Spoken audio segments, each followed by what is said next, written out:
પહેલો ફેરો છે એની અંદર પુરુષ આગળ હોય એ ધર્મનું પ્રતીક છે.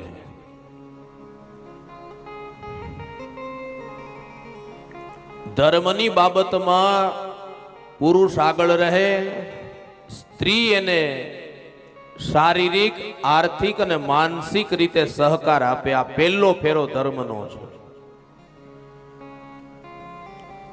બીજો ફેરો છે અર્થનો.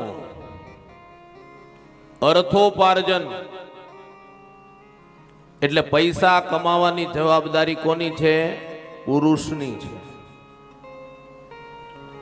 અર્થોપાર્જન કરી પૈસા કમાવાના, પણ એ પૈસા કમાઈ અને ઘરે આપવાના, અને ઘરનો વ્યવહાર, ઘરનું સંસાર ચક્ર ચલાવવાની જવાબદારી સ્ત્રીની છે.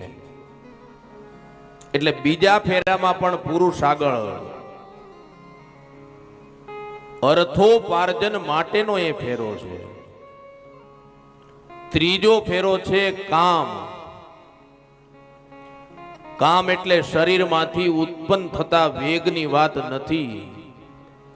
સંસારના સુખ દુઃખ રૂપી કામની વાત છે. એમાં પણ પુરુષ આગળ અને સ્ત્રી પાછળ. પુરુષના પતિના સુખે સુખી, પતિના દુખે દુખી. આનું નામ સાચી સ્ત્રી, આનું નામ સાચી પત્ની છે.